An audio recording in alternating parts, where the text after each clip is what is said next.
Hey everyone! In this video, I just wanted to show how we do science for first grade homeschool. We are using the elemental science curriculum, but this video I think will be helpful for really any curriculum that you're using, and even if you're not using a curriculum at all, this kind of gives a good guideline for how to do science. So with this curriculum, they offer a lot of activities and books and art projects, writing prompts, just really everything you can think of. What I like is that you can just pick and choose what you want and whatever works best for your child. You don't have to do all of them, or you can just choose to do one of each.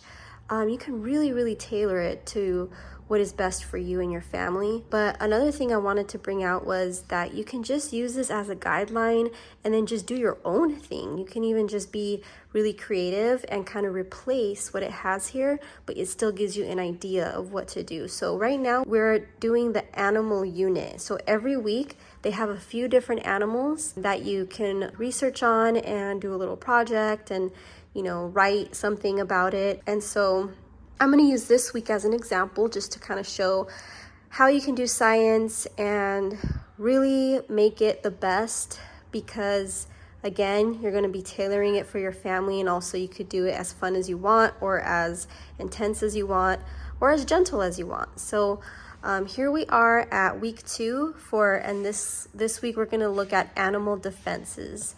There's the armadillo and a skunk. So they give us a couple of animals to look at here. So here's an encyclopedia that you can use, any encyclopedia. Something else you can do that I've been really utilizing with my son. There's a really cool YouTube channel. It's called Leo the Wildlife Ranger, where it's like a cartoon style of these kids who they're wildlife rangers, and they go and they explore and they find animals, and they get into like facts about each of the animals. So sometimes if one of the animals on here in the unit is, if they have a video on that on that YouTube channel, I'll let him watch it after our lesson. But really, I mean, again, you can look at anything. Like you could go on Discovery Channel. Another thing that they have is memory work, where they'll have like a little poem that they can memorize. Then they have library books, just really good ideas of what, if your child is more of a book person, or if you are a book person and you want to instill a lot of reading in the lessons, this is nice. And then of course, you don't have to use these, but if you go to the library and put in the search engine, you know, the computers they have, and search for a book that is on that animal, I'm sure you can find many good, amazing books. So that's another nice thing that you can incorporate in your science lessons. The next thing are projects or demonstrations.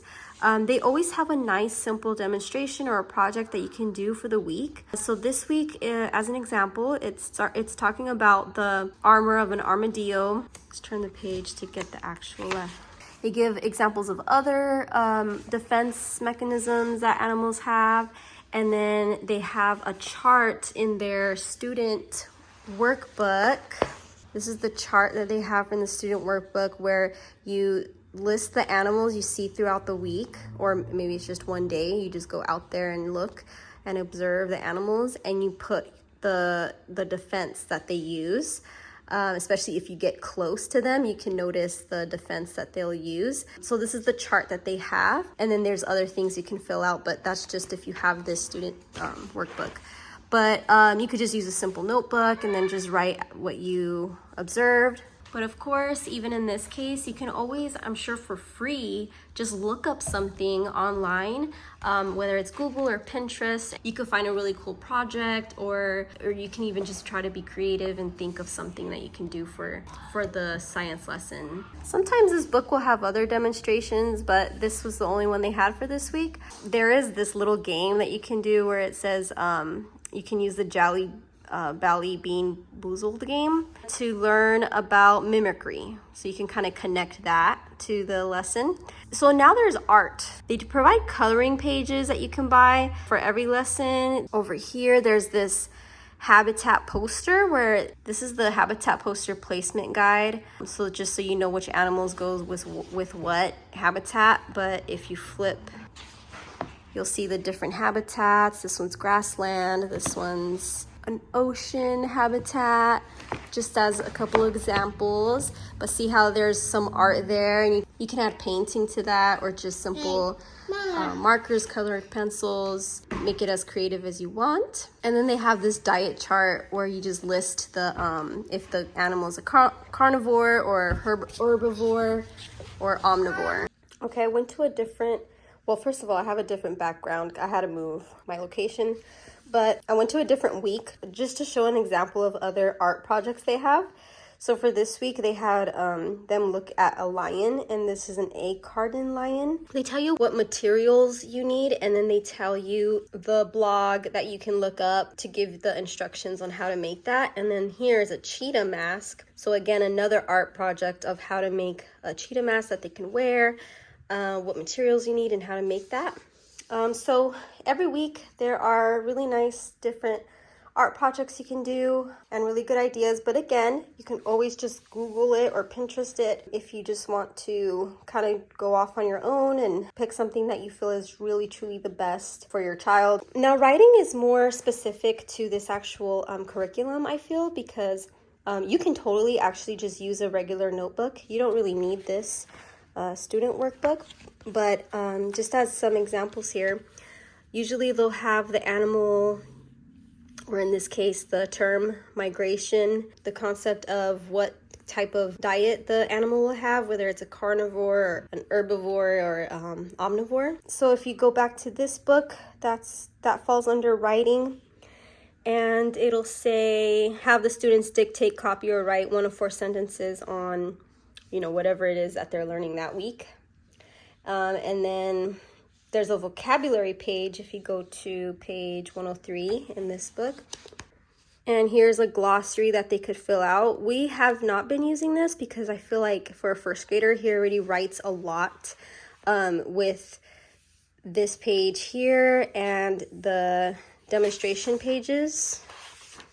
So here's another example. He writes, a few sentences here, and then he writes out the demonstration pages.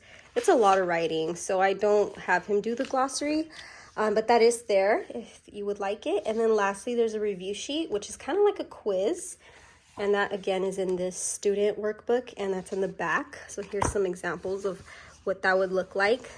But again, if you don't have this curriculum and that's something that you want to implement, the vocabulary is very easy to do just with a simple notebook, and you could just have them write a vocabulary based on a dictionary or just Googling something.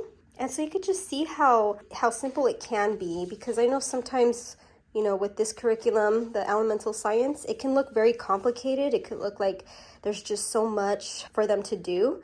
But I just always like to bring out that you can only tailor it for your needs. So if you just want to focus on reading, I like to see it as an example. Like, this is just how, like a guideline of how you can do it. You can look at textbook, encyclopedia type of books, and then you could look at books that are more like stories or living books that you can find at the library. And then again, along with this, you can also watch videos on YouTube or like kids documentaries and something that you can find similar to that. So if your child is very hands-on, that's where the projects come in and demonstrations. And then lastly, the writing. The writing's really nice to help them to really remember what it is that they've learned, and it just helps them for when they're older, for when they have to do, progress with their writing. So yeah, that's how we do science for the most part. I hope that was helpful. And in particular, I hope that's helpful also for those who don't want to use a curriculum at all and just save money. This is just a good guideline of how you can do it. Thank you for watching, and I'll see you in my next video. Bye.